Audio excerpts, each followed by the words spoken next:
Wren Castellanos had always believed that after 41 years of marriage and a lifetime of quiet sacrifice, the least she deserved at 73 years old was a roof over her head and a family who remembered her name. Instead, 6 months after burying her husband Mateus, she received a hand-delivered notice from her brother-in-law informing her that the farmhouse she'd shared with her late husband was being sold, and she had until sundown to be gone. Cast out by the only family she had left, with nothing but a battered duffel bag and a promise her grandmother Ottilie had made 30 years ago, when Wren was just 43 and the world had first taught her what cruelty looked like, she began the long walk down Shadow Pine Road toward the abandoned barn at Brennick Hollow Farm, a place her in-laws had spent decades calling a rotting eyesore, a worthless heap of timber and rust, but that Wren had always called the only piece of earth that had ever felt like home. They laughed when they saw her go, certain she'd come crawling back within a week. They had no idea that the rusted padlock on that barn door hadn't just been keeping the weather out for 30 years. It had been keeping a truth in, a truth that her grandmother had stitched into the lining of an old quilt with trembling fingers and a broken heart, waiting for the day Wren would have nothing left and would finally need to know everything. What Wren found inside that hayloft wasn't gold or land deeds or stacks of forgotten cash. It was something far more powerful, a hand-stitched memory quilt and a bundle of yellowed letters that would force the most respected man in 3 counties to fall to his knees in front of the entire town and confess to a crime that had destroyed 3 generations of her family. If you've ever been branded a criminal for something you didn't do, if you've ever watched your family's name dragged through the mud by someone with more power than truth, if you've ever wondered whether justice has an expiration date, this story is for you. Stay with me, because what this 73-year-old widow does with her grandmother's secret will leave you breathless. Welcome to Roots, don't forget. Before we jump back in, tell us where you're tuning in from, and if this story touches you, make sure you're subscribed, because tomorrow, I've saved something extra special for you. Wren Castellanos stood on the gravel driveway of the farmhouse where she'd lived for the last 41 years, watching her brother-in-law load the last of her belongings into the back of a battered pickup truck. Not a moving truck, not a storage rental, a donation pickup from the regional Goodwill, scheduled by Laszlo himself, who'd called them that morning and told them to come haul everything away by noon. Her wedding photos, Mateus's old work boots, the hand-painted dishes she'd brought from her mother's house in 1985, the quilt Ottilie had made for her wedding. All of it loaded into the bed of a stranger's truck like the leftover scraps of someone who died alone with no one to claim her things. She was 73 years old, and the man her late husband had called brother for 7 decades was treating her like a stain that needed scrubbing out of the family name before the new buyers arrived. "Wren, you're holding things up," Laszlo said without looking at her, his voice clipped and businesslike. He was 76 now, 3 years older than Mateus had been when the cancer took him, and he'd never once in 41 years bothered to learn how to pronounce her middle name correctly. "The realtor's coming at 3. You can't be standing here when she pulls up. It looks bad." Bad. That was the word he chose. Not heartbreaking, not unjust, not a betrayal of his own dead brother's wishes. Just bad. Wren looked at the small white farmhouse with its sagging porch and the climbing roses she'd planted the spring after her miscarriage in 1987. She and Mateus had never had children. They tried for 12 years and finally accepted that the life they'd been given was just the 2 of them and the farm and the work of their hands. When Mateus had died in February of cancer that ate through him in 8 terrible months, the deed to the house had still been in his name. He'd meant to put her on the title. He'd been meaning to do it for years. He simply ran out of time. And Laszlo, who had inherited every scrap of Castellanos' family property after their parents passed in the 90s, had pulled out a stack of paperwork 2 weeks after the funeral and explained to Wren in the same patient tone you'd use with a confused child that, technically, the farmhouse and its 3 acres had been part of the original Castellanos family parcel, which meant, technically, they'd reverted to him as the surviving heir. Technically, she could have fought it. A decent lawyer could have argued spousal property rights, common law inheritance, the 7 figures of sweat equity she'd poured into that land. But lawyers cost money, and Wren's savings had been wiped out by Mateus's medical bills, and Laszlo and his wife Maricela had made it perfectly clear that any attempt to contest the sale would be met with the full weight of the Castellanos family attorney and a public smear campaign that would paint her as a gold-digging Mexican widow trying to steal what didn't belong to her. Maricela was the worst of them. She stood now on the porch in a cream cashmere coat that probably cost more than Wren's entire wardrobe, supervising the donation pickup like a duchess overseeing a peasant eviction. She was 70 years old, born and raised in this same Idaho valley, and she'd never once during 4 decades of family dinners looked Wren in the eye for longer than 2 seconds. To her, Wren had always been the woman Mateus brought home from California, as though Wren were a souvenir rather than a wife. "Where am I supposed to go?" Wren asked quietly. She kept her voice steady. She'd spent 41 years learning how to keep her voice steady around these people. Maricela turned then, and for one fraction of a second, Wren saw something close to pity flicker across her face. And then it was gone, replaced by the same cool, polished indifference she wore like jewelry. "There are facilities, Wren, for women in your situation. I'm sure the county can help you fill out the paperwork." Women in your situation. As if her situation were a category. As if 41 years of marriage to Maricela's brother-in-law could be summarized in a county welfare form.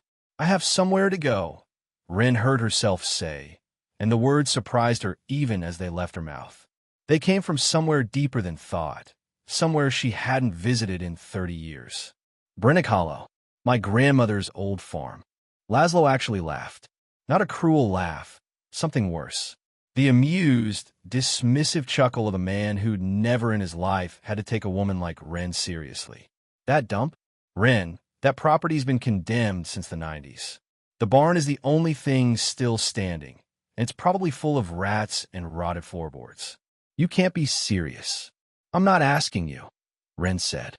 She picked up the duffel bag, the only thing they'd let her keep, packed with the few items she'd refused to surrender, and turned toward the gravel road. "I'm telling you where I'll be. Not that either of you will check." She started walking. Behind her, she heard Maricela mutter something to Laszlo, and Laszlo's answering laugh, and then the sound of the pickup truck's engine turning over as the strangers drove away with everything she had ever loved in this world. She did not look back. She did not let them see her cry, because Wren Castellanos was walking toward a barn that had been locked for 30 years. And in her head, faint but clear as a struck bell, she could hear her grandmother Ottilie's voice from a hospital bed in 1995, pressing a small brass key into her palm and whispering through the morphine. "When everything is taken from you, Mija, go to the hayloft. I left you the harvest of truth. Promise me you'll remember." Wren had promised. And for 30 years, she had carried that little brass key in the bottom of her jewelry box, never quite understanding what her grandmother had meant. Today, finally, she was going to find out. The road from the Castellanos farmhouse to Brennick Hollow Farm was 4.5 miles of cracked asphalt and dust, winding through the wheat country east of Coldwater Bend, Idaho. On a good day in her younger years, Wren could have walked it in 90 minutes without breaking a sweat. Today, at 73, with a duffel bag strap cutting into her shoulder and her arthritic knee already aching by the second mile, she knew it would take her until nightfall. She walked anyway. There was nothing else to do. The Snake River Valley spread out around her in late October colors. Yellow stubble fields harvested down to their roots, dark stands of ponderosa pine on the ridges, and above it all the pale blue Idaho sky that had watched over 4 generations of her family without ever once intervening on their behalf. Wren had always loved this valley. Even when the valley had stopped loving her back, she had never been able to stop loving it. She thought about Mateus as she walked. She thought about him constantly these days, but the walking made it sharper. He had been the kind of man who whistled while he worked. A quiet, steady, generous man who had loved her completely and without reservation from the moment he'd seen her at a farm equipment auction in Bakersfield, California, in 1983. She had been 30 years old then, working as a seamstress out of her mother's living room, mending overalls and altering church dresses for $10 apiece. He had been 33, traveling south to look at a used combine harvester for his family's Idaho operation. He had asked her to dinner that night. He had asked her to marry him 6 months later. She had said yes to both, and she had never once in 41 years regretted either decision. What she regretted was coming to Coldwater Bend, because the valley that had welcomed Mateus home with open arms had not extended the same welcome to his Mexican-American wife with the Irish grandmother and the strange last name and the family history that the older folks in town remembered all too well.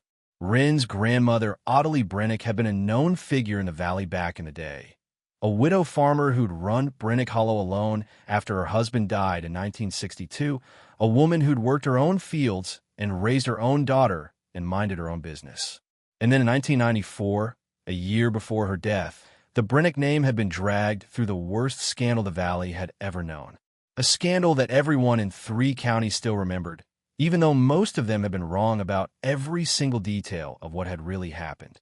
Wren shifted the duffel bag to her other shoulder and kept walking.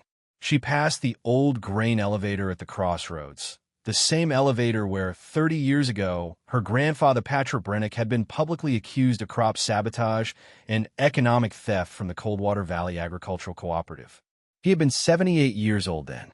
He had died of a heart attack 4 months after the accusation, before the case ever went to trial, before he had a chance to clear his name. His brother Killian, Wren's great-uncle, had been arrested as his accomplice and had served 2 years in federal prison before being released on a technicality, broken and bankrupt. The Brennick farm had been seized and sold at auction to cover the alleged damages. Ottilie, then 71 years old, had been left with nothing but the original homestead, a small parcel of land at the back of the property that the auction lawyers had overlooked because the title was held in her maiden name. A barn, an old farmhouse foundation, 6 acres of sagebrush and stones. That was where Wren was walking now, to the only piece of Brennick land that had survived the lie. Preparing and narrating this story took us a lot of time. So if you're enjoying it, subscribe to our channel. It means a lot to us. Now back to the story. The sun was sinking behind the Ottilie Mountains by the time Wren reached the turnoff onto Shadow Pine Road. Her knee was screaming. Her hands were numb from the cold. She had not eaten since yesterday morning, and her water bottle had been empty for the last 2 miles. But she could see the property now, set back from the road behind a wind-bent line of black locust trees, and the sight of it stopped her in her tracks. The farmhouse was gone. Of course it was. It had burned in an electrical fire in 1998, 3 years after Ottilie's death, and no one in the family had ever rebuilt it. Wren had received her share of the insurance settlement, $4,200, which she'd spent immediately on Mateus's appendix surgery. The land had sat in a small family trust ever since, technically owned by Wren and a handful of distant cousins who'd never bothered to visit. The trust paid the property taxes. The valley paid the property no attention.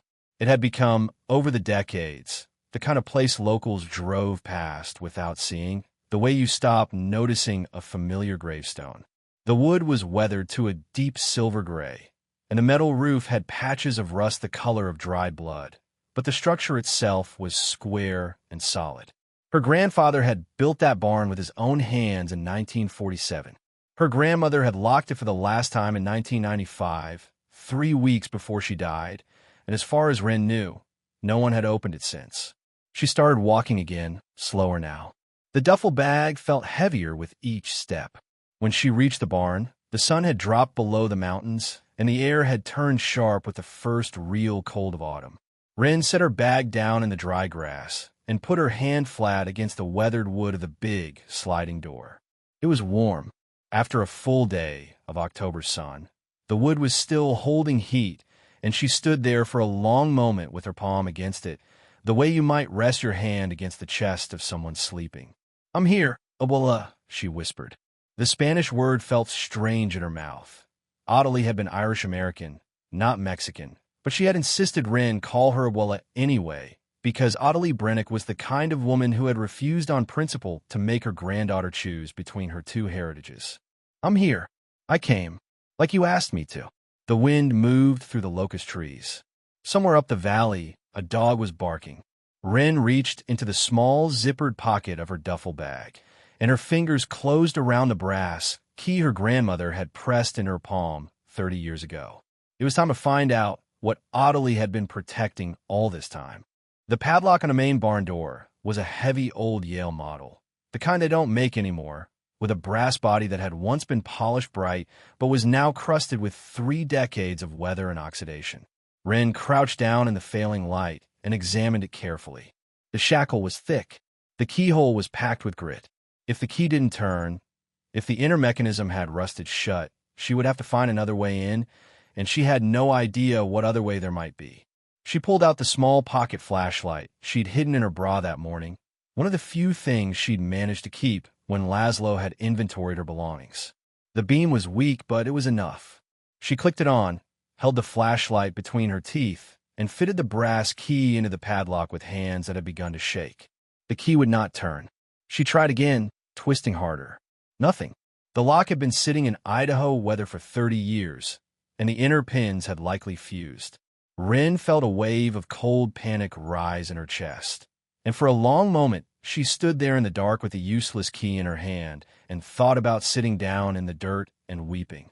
But Wren Castellanos had not walked 4.5 miles on an arthritic knee to be defeated by a rusted lock. She knelt down again. She looked at the lock the way her grandfather Patrick had taught her to look at broken things, patiently, without anger, with the assumption that every mechanism had a logic, and every logic could be coaxed back into working. She fished a small bottle of hand lotion out of her duffel bag, the only lubricant she had, and squeezed a generous drop into the keyhole. She worked the key in and out gently, letting the lotion seep into the pins. She waited a full minute. Then she tried again, with steady, even pressure, twisting slowly and refusing to force it. The lock made a low metallic click. Wren let out a breath she hadn't realized she'd been holding. The shackle popped open. She lifted the padlock free of the hasp, set it carefully on the ground beside the door. Somehow it felt important not to throw it away, and then she put both hands against the heavy, sliding door and pushed. The door fought her. It had not been moved in 30 years. The track was packed with dirt and dead leaves, and the wood had warped in the weather. Wren put her shoulder against it and pushed harder, using her body weight, and slowly, with a grinding shriek that seemed impossibly loud in the quiet valley, the door slid open about 3 feet, enough to slip through. A wave of cold, dry air rolled out of the barn and washed over her face. It smelled of old hay and dust and aged timber, and beneath those expected smells was something unexpected and faint and unmistakable. Lavender. Her grandmother's lavender. The small fabric sachets Ottilie had tucked into every drawer and trunk and corner of her life, the scent that had clung to her clothes and her hair and her hands until the day she died. Wren stepped inside and clicked her flashlight back on. The barn was bigger than she remembered, bigger and emptier. The lower level, where she stood now, had once held her grandfather's tractor and hay equipment, but the auction in 1995 had taken all of that. What remained was a vast hollow space with a packed earth floor, support beams as thick as a man's body, and overhead, the dark wooden ceiling of the hayloft above. To her left, a wooden ladder climbed to the loft. To her right, set into the back wall, where the barn was built into the hillside, was a smaller door of heavy timber bound with iron strapping. A door Wren had not seen since she was 13 years old, and her grandmother had taken her into that small back room and shown her the shelves of preserves, the bins of seed potatoes, the cool, dark pantry where the family's winter food had always been kept. The tack room. That was what they had called it, though no tack had ever been stored there. It was where Ottilie had kept everything that mattered. Wren crossed the barn slowly, her footsteps soft on the earth floor, and as she walked, the years began to peel back. She had been 13 the last time she'd visited Brennick Hollow with her mother. The summer before the family fell apart, the summer before the cooperative scandal, the summer before her grandfather died of his broken heart. Ottilie had been 71 then, sun-browned and sharp-eyed, and full of stories. She had sat Wren down in the back tack room on a wooden stool and had told her, with great seriousness, that someday Wren would understand why this small dim room mattered more than the whole rest of the farm. Wren had not understood. She had been a child. She had been thinking about the lemonade her grandmother had promised her after the tour was done. She reached the tack room door now, 60 years later, and put her hand on the iron handle. The door was not locked. Wren pushed it open, and her flashlight beam swept across a small, cool, perfectly preserved room. Wooden shelves on 3 walls, a low workbench beneath a single high window, and at the very back of the room, set on the workbench like an altar offering, a large cedar trunk wrapped in heavy oilcloth and sealed with red wax. Wren walked toward the trunk on legs that had begun to tremble. Across the top of the oilcloth, written in her grandmother's elegant, slightly shaky handwriting in waterproof black ink, were 3 words. For my Wren. She set down her flashlight. She set down her duffel bag. And for the first time since Mateus had died 8 months earlier, Wren Castellanos covered her face with her hands and wept, not from grief, but from the overwhelming, knee-buckling weight of finally being seen by someone who had loved her. Even from across 30 years and the boundary of death, Ottilie Brennick had remembered her granddaughter's name. The harvest of truth, whatever it was waiting beneath that wax seal. Wren wiped her face with the back of her wrist and made herself take 3 slow breaths. The trunk was not going anywhere. Whatever her grandmother had left her had waited 30 years already. It could wait the few minutes it took her to gather herself. She unwrapped the oilcloth carefully, the way her seamstress hands had been trained to handle delicate things. The cloth had done its job. The cedar wood beneath was clean and unstained, the brass fittings only lightly tarnished. The lid was sealed shut with a thick band of red wax that had been pressed, while still soft, with the imprint of an old signet ring. Wren recognized the ring immediately. It was the small silver claddagh ring Ottilie had worn on her right hand every day of her adult life. The heart, the hands, the crown, the ring she had been buried without because she had quietly slipped it off in the last week of her life and hidden it somewhere no one could find it. It had been here, all along, pressed into the wax of this trunk like a final signature. Wren took her seamstress shears from her duffel bag and cut carefully through the wax seal. The lid lifted with a faint sigh, the hinges creaking but holding. She raised her flashlight.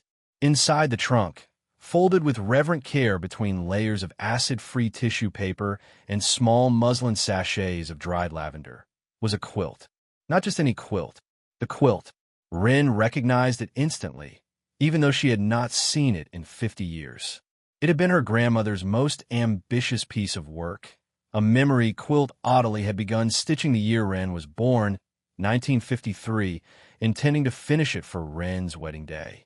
But Wren had married Mateus in a small civil ceremony in Bakersfield in 1984, far away from Idaho, and Ottilie had never finished the quilt in time. Wren had assumed for years that her grandmother had abandoned the project, or that it had been lost, or sold, or burned in the farmhouse fire. Instead, here it was, larger than Wren remembered, heavier. She lifted it carefully out of the trunk and unfolded it across the workbench, and, as the cloth unfurled, she saw what her grandmother had done. The quilt was 72 squares, 12 across, 6 down, and each square was embroidered with a date and a small image. The earliest dates went back to 1947, the year her grandfather had built the barn. The latest date was September 1995, the month before Ottilie died. Each square represented a year, sometimes a season. Some squares showed simple things, a calf being born, a wheat harvest, a christening. But starting in 1994, the squares grew darker.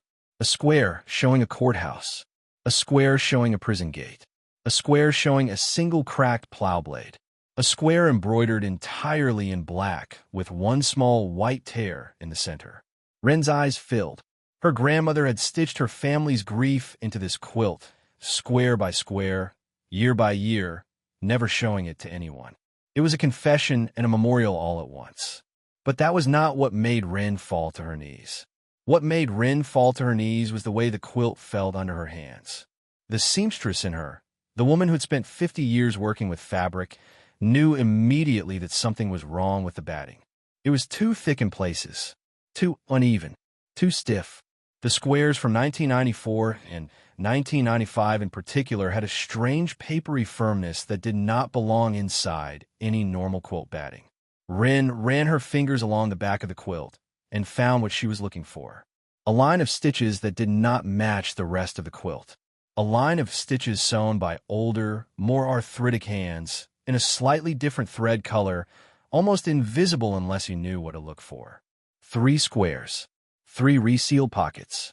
3 secrets. Wren took her shears in trembling fingers and very carefully cut the first set of hidden stitches. The square fell open along its hidden seam, and from inside the batting slid a yellowed envelope, sealed with another small dab of wax. The handwriting on the envelope read, "To my granddaughter Wren, when she has nowhere left to turn." Wren cut open the second square. A second envelope, in different handwriting, postmarked October 1994. Then the third. A third envelope, postmarked February 1995, in yet a different hand. She laid all 3 envelopes on the workbench beside the quilt and sat down on the cold earth floor of the tack room with her back against the wooden shelves. She opened the first letter, the one not from her grandmother. The paper was thin and the ink had faded to a soft brown, but the handwriting was steady and precise, the kind of script you'd expect from a man who had spent his life keeping books. Dear Mrs. Brennick, my name is Bram Quincaid. I was the senior staff accountant at the Coldwater Valley Agricultural Cooperative for 19 years, until I resigned in August of this year. I am writing this letter because I cannot live with what I have seen and stayed silent about. I know what really happened to your husband Patrick and your brother-in-law Killian. I know who took the missing $340,000 from the cooperative reserve account. I know how the books were altered to make it appear that the Brennick family had been siphoning grain over a 4-year period. I know because I watched it happen line by line from the desk next to his. I am too afraid to come forward publicly. I have a wife and 3 children, and the man who did this is more powerful than you know. But I am sending you this letter with the dates and the account numbers and the falsified ledger entries, in the hope that someday someone in your family will be able to use it to clear your husband's name. I'm sorry I'm not braver. May God forgive me. Bram Quincaid. Wren sat very still on the cold earth floor. After 30 years, her grandfather had finally sent her a witness from the grave. Wren did not move for a long time. She sat with her back against the shelves and let the letter rest in her lap, and let her mind go where it had refused to go for 30 years. She had been 41 years old in the spring of 1994, and Mateus had just bought their farmhouse on the Castellanos parcel, and life had finally felt steady. Her grandmother, Ottilie, had been 71, still running Brennick Hollow on her own, still strong in the way of women who had spent a lifetime outworking men. Her grandfather, Patrick, had been 78. He had been talking about handing over the operation to his younger brother, Killian, who was 70 and had farmed alongside him for 50 years. The Brennick name in Coldwater Bend had stood for something then. Honest weights, fair dealings, a handshake that meant the same thing as a notarized contract. And then in May of 1994, the Coldwater Valley Agricultural Cooperative had announced the discovery of a massive theft from its grain reserves and operating accounts. $340,000, missing across 4 years of records. And the man who'd announced it, in a press conference held on the steps of the cooperative's main office, had been the cooperative's executive director, a respected, charismatic, third-generation Idaho farmer named Hartwell Drennan. Wren remembered Hartwell Drennan very clearly. He had been 50 years old in 1994, square-jawed and silver at the temples, with the easy public manner of a man who'd been told his whole life that he was destined for something more than farming. His family had owned the largest spread in the valley. He served on the school board, the Chamber of Commerce, the Regional Water Authority. He was the kind of man who showed up at every funeral and every wedding and every Friday night football game, and who knew every voter's first name, and who was widely expected to run for state senate before he was 60. He had stood on those courthouse steps in May of 1994 with his face arranged into an expression of solemn regret, and he had told the assembled reporters that, after a painful internal investigation, the cooperative's leadership had concluded that the missing funds had been embezzled by 2 of its longest-standing members, Patrick and Killian Brennick. He had named them, by name, on the record, with the local TV cameras rolling. He had said it broke his heart to bring forward charges against men he had known and worked with for decades. He had said the cooperative had no choice but to refer the matter to federal prosecutors. He had said the Brennick family would be required to forfeit their land holdings as restitution. He had been so convincing that no one in the valley had questioned him. Not the press, not the prosecutors, not the neighbors who'd known her grandfather for 50 years. Within 48 hours, the Brennick name had become a curse word in 3 counties. Wren remembered the day her mother had called her in California, weeping so hard she could barely form words, to tell her what had happened. She remembered driving up to Idaho with Mateus that same week, both of them stunned and disbelieving. She remembered standing in her grandmother's kitchen and watching her grandfather Patrick stare out the window at the wheat fields he had farmed for 60 years, his hands shaking around a coffee cup, unable to understand why the world had decided he was a thief. He had died in September of that year, a massive heart attack in the middle of the night. The doctor had called it cardiac arrest, but Wren and her grandmother had both known the truth. Patrick Brennick had died of shame and bewilderment and the slow, suffocating cruelty of being publicly destroyed by a man he had trusted. Killian had been arrested 2 months later. He had served 18 months in federal prison before his court-appointed lawyer had managed to get the conviction overturned on a procedural technicality. But by then, Killian was 72, broken, bankrupt, and sick with a lung condition that would kill him within 5 years. The family farm had already been seized and auctioned. The Brennick name was already ruined. And Hartwell Drennan had moved smoothly on, as though nothing had happened. He had not run for state senate after all.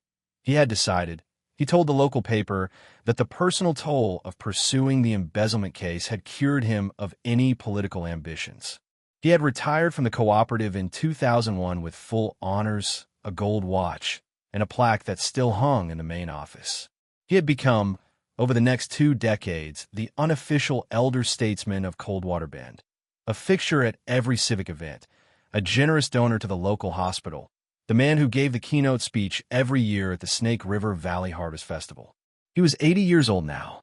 He was, Wren knew from the relentless small-town gossip that still reached even her isolated life, scheduled to give the harvest blessing at this year's festival tomorrow afternoon. Wren looked down at the letter in her lap.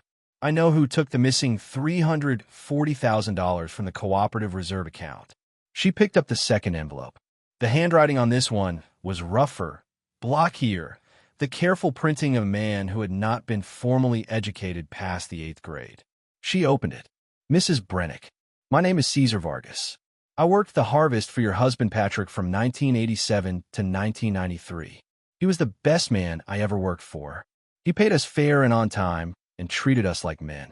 I am writing because in October of 1993, I drove a truck of grain to the cooperative for Mr. Patrick, and I saw Mr. Drennan in the back office with 2 men I did not know, and I saw them moving paper sacks from a black car into a locked storage room behind the offices. I saw the sacks. I saw what was in them. I am writing this because someone has to know. May God protect your family. Caesar Vargas. Wren closed her eyes. 2 witnesses. 2 men. 2 acts of conscience preserved by an old woman who had not lived to use them. She picked up the 3rd envelope, the one in her grandmother's handwriting, the one addressed to her. She did not open it yet. She was not ready. Outside the barn, the wind had risen, and somewhere in the rafters of the hayloft above her, a barn owl had begun to call. Wren held the 3rd envelope in both hands for a long time before she opened it. Her grandmother's handwriting on the front was shakier than it had been on the trunk lid. This letter had been written closer to the end. Wren ran her thumb across the wax seal, broke it gently, and unfolded the pages inside. There were 4 of them, front and back. 8 pages total of the small, careful script Ottilie Brennick had used her whole life. My beloved Wren, if you are reading this, then I am gone, and Mateus is gone too, or you have lost everything else, because those were the only conditions under which I believed you would ever come back to this barn. I am sorry, Mija.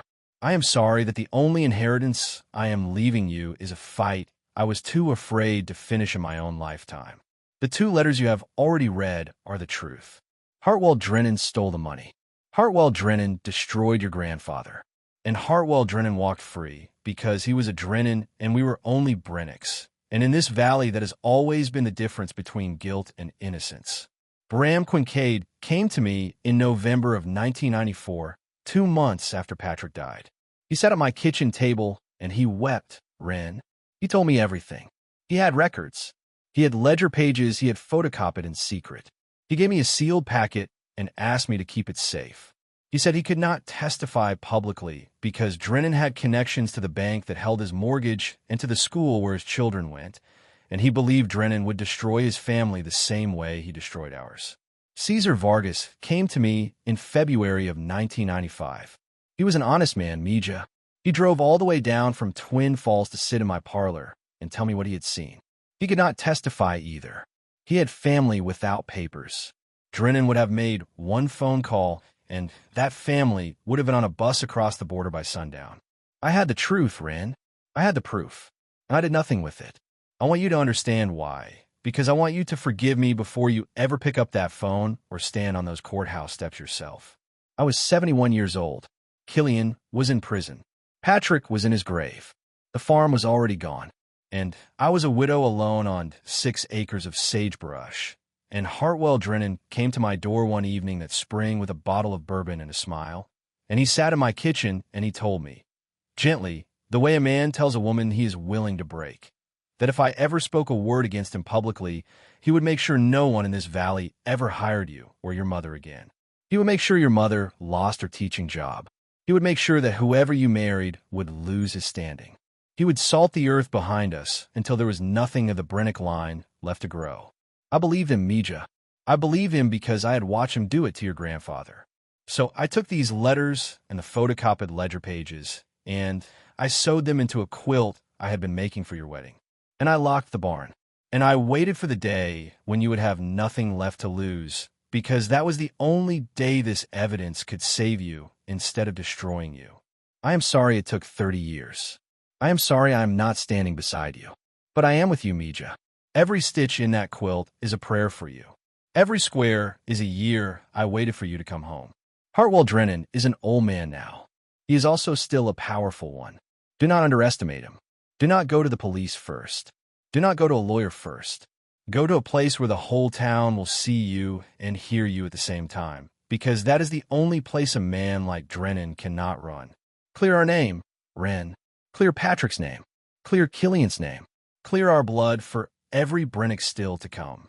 And then come back here to the barn and burn this letter, because once the truth is spoken aloud, it does not need to live on paper anymore. Your abuela, who loved you more than the wheat loves the rain. Ottilie Mary Brennick. Wren did not weep this time. She sat very still on the cold earth floor, and she folded the letter carefully along the lines her grandmother had creased, and she put it in the inside pocket of her coat, against her heart. Then she stood up. She had work to do.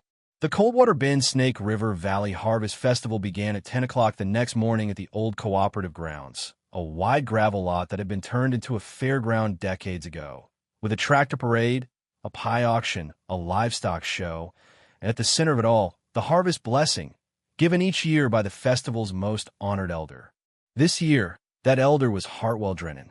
Wren had read it on a flyer pinned to the bulletin board of the gas station 3 weeks ago, and had walked past it without a second thought. The whole town would be there.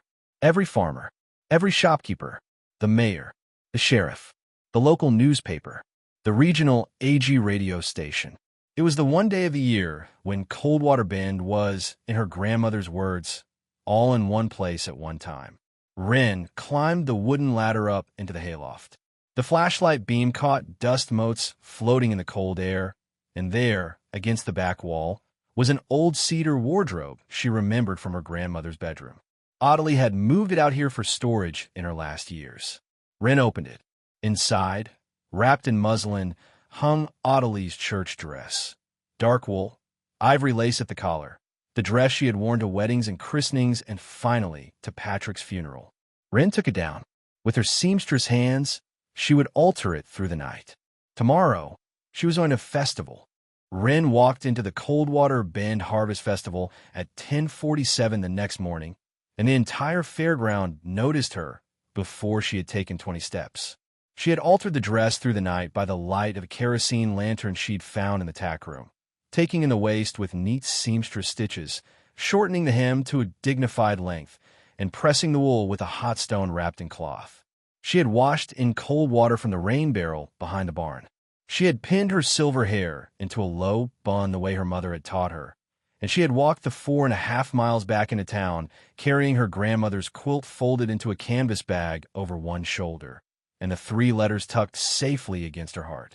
She did not look like a homeless widow. She looked like a woman who had something to say. The festival was already in full swing. The smell of kettle corn and grilled sausages, the tinny sound of bluegrass from a stage by the livestock pens, children running between the hay bales, farmers in clean Sunday shirts, standing in clusters with paper coffee cups. Wren saw faces she had not seen in years. Faces that had whispered about her grandmother. Faces that had crossed the street to avoid her mother. Faces that had pretended not to know Mateus's wife at the post office. Some of them recognized her now. She watched the recognition travel through the crowd like a spark through dry grass. By the time she reached the central stage where the harvest blessing was about to be given, half the festival was watching her. Hartwell Drennan was already on the stage. He was 80 years old now, slightly stooped, his silver hair gone fully white, but he still carried himself with the easy authority of a man who had spent his entire life being listened to. He wore a dark suit and a silver BOLO tie. He was shaking hands with the festival president and laughing at something the man had just said. The local newspaper photographer was setting up beside the stage. The AG radio host was holding a microphone, ready to broadcast the blessing live across the valley. Wren walked straight to the foot of the stage. She did not stop at the edge of the crowd. She did not wait her turn. She walked through the ring of folding chairs reserved for festival officials, and she climbed the 3 wooden steps onto the stage itself. A murmur ran through the crowd. The festival president turned. Hartwell Drennan turned. For one fraction of a second, before he composed his face into the warm public smile he had spent 50 years perfecting, Wren saw him recognize her. She saw him see her grandmother in her cheekbones and her grandfather in her chin. She saw the flicker of something that was not quite fear, but was close enough to it that an old woman who had been waiting 30 years to see it would know the difference. "My name is Wren Castellanos," she said, and her voice carried across the fairground without a microphone, because she had not walked 4.5 miles in 30 years to be quiet now. "I'm the granddaughter of Patrick and Ottilie Brennick, and before Mr. Drennan gives his blessing over this harvest, I would like to read 3 letters into the public record of this town." The festival president stepped forward, alarmed. "Ma'am, this isn't the appropriate." "Let her speak," said a voice from the crowd. Wren did not turn to see who had said it. It did not matter. The crowd had already begun to fall silent. She unfolded the first letter. She read Bram Quincade's confession aloud. The shaking hand precision of his accountant's script. The dates. The ledger numbers. The line that said, "I watched it happen," line by line from the desk next to his. She read it slowly, and her voice did not shake because she had practiced reading it aloud in the barn until dawn. She read Caesar Vargas's letter next. The black car. The paper sacks. The locked storage room behind the offices. The honest workman who had seen the truth and had been too afraid for his family to speak it. By the time she finished the second letter, the entire festival had gone silent. Even the bluegrass band on the far stage had stopped playing. Someone had killed the kettle corn machine. The only sound was the wind moving through the canvas of the food tents. Hartwell Drennan stood very still beside her. His face had gone the color of old paper. Wren turned to face him directly. She did not raise her voice. "My grandmother sat across from you in her own kitchen in 1995, and you told her that if she spoke against you, you would destroy what was left of our family. She believed you. And so for 30 years, my grandfather has been remembered in this valley as a thief, when the truth was that he was an honest man destroyed by yours." She held up the third letter, Ottilie's letter, but she did not read it aloud. Her grandmother's words were not for this crowd. They were hers alone. "I am 73 years old, Mr. Drennan. I lost my husband 8 months ago. I lost the house I lived in for 41 years 2 days ago. I have nothing left for you to take. So I'm going to ask you, in front of every person in this town, the question my grandfather never got to ask you. Did you steal that money from the cooperative in 1994? Did you frame my grandfather and my great-uncle to cover your own theft? Yes or no, Hartwell?" The silence stretched. The wind moved. Somewhere a child began to cry and was hushed. Hartwell Drennan opened his mouth. He closed it. He looked out at the crowd of people who had revered him for 50 years, and Wren watched something break behind his eyes. "Yes," he said. It was barely a whisper. The AG radio host shoved the microphone closer. "Yes," Drennan said again, louder, and his voice cracked on a word. "I took the money. God forgive me, I let them take Patrick instead." He sank slowly to his knees on the stage. The crowd made a sound Wren would remember for the rest of her life. Not a gasp, not a cheer, but a long collective exhale, as though the entire valley had been holding its breath for 30 years and had only just been given permission to let it go. Wren did not move. She had not come here to gloat. She had come here to be heard. Behind her, in the stunned crowd, Laszlo Castellanos and his wife Maricela stood frozen at the edge of the festival grounds, white-faced, no longer laughing. By Sunday evening, the video was everywhere. A young woman in the crowd had filmed the entire confrontation on her phone. Wren's 3 letters, Hartwell Drennan's whispered confession, the silver-haired widow standing on a wooden stage in an altered church dress while the most powerful man in 3 counties sank to his knees. The video crossed 200,000 views by Monday morning. By Tuesday, it was on the regional news in Boise. By Thursday, it was on national morning shows, with cheer-ins at Red Idaho widow clears family name after 30 years and granddaughter exposes decades-old fraud at small-town festival. Annalise Corver, the local journalist who had been at the festival covering the pie auction, had stayed up all night writing the long-form piece that ran on the front page of the Coldwater Bend Tribune on Monday morning. She had interviewed Wren in the barn at dawn, sitting on a hay bale with a thermos of coffee between them, and had written the kind of careful, devastating article that a local paper writes maybe once a generation. The state attorney general's office opened an investigation by Tuesday afternoon. Hartwell Drennan was charged with felony embezzlement, fraud, and conspiracy on Wednesday. He did not contest the charges. His attorney negotiated a plea agreement within 10 days. The plaque bearing his name was removed from the cooperative office on the Thursday following his arrest, and 3 days later the cooperative's board of directors issued a formal public apology to the Brennick family. The auction sale of Patrick and Killian Brennick's farmland in 1995 was referred to the courts for review. Idris Pemberton, an agricultural fraud attorney from Boise, had reached out to Wren on Tuesday after seeing the video. Pro bono, he explained, because his own grandfather had farmed the next valley over and had known her grandfather as a young man. There was, he told her gently, a very strong civil case for 30 years of damages.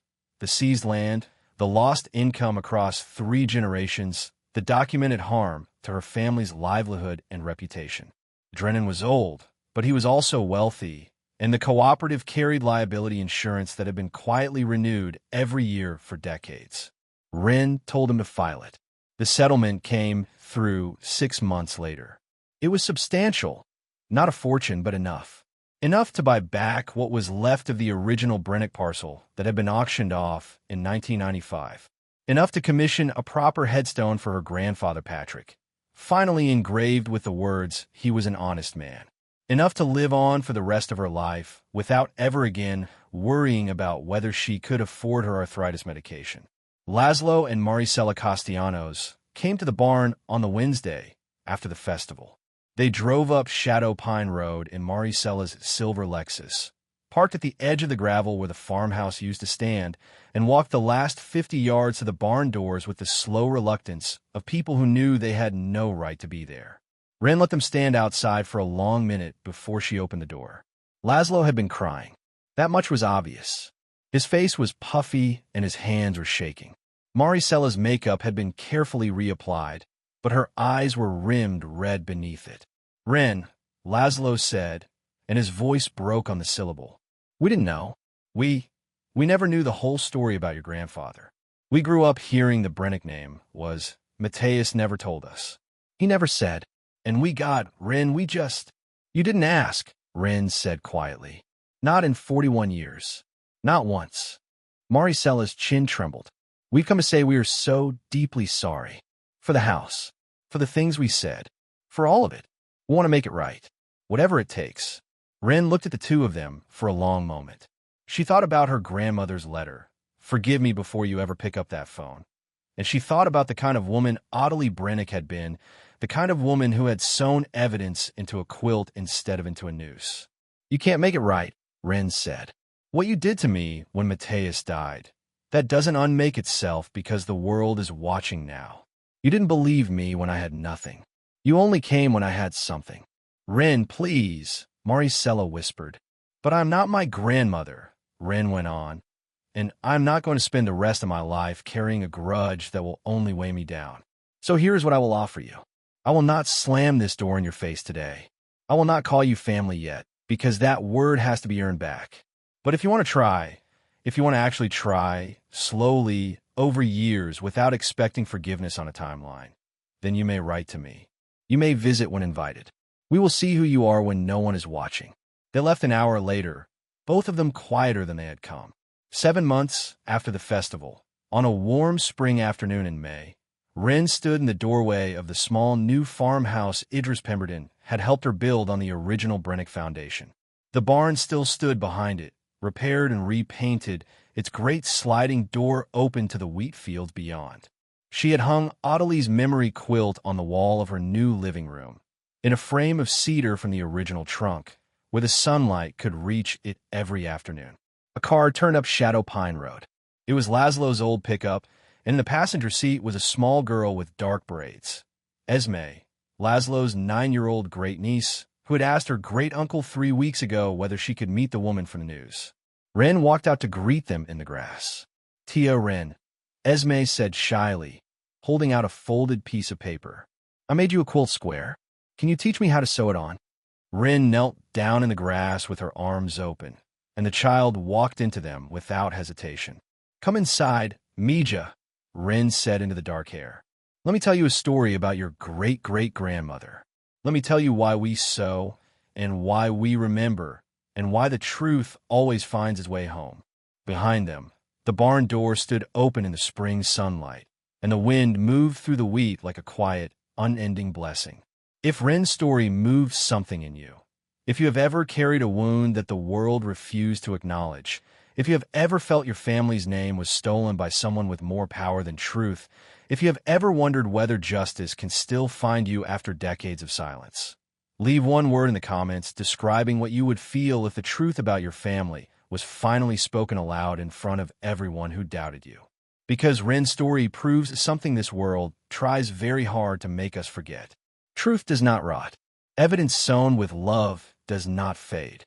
And no matter how powerful the lie, no matter how long the silence, no matter how alone you feel, the roots of an honest family run deeper than the boots of any man who tried to bury them. Welcome to Roots, Don't Forget. Up next, you've got 2 more standout stories right on your screen. If this one hit the mark, you won't want to pass these up. Just click and check them out. And don't forget to subscribe and turn on the notification bell so you don't miss any upload from us.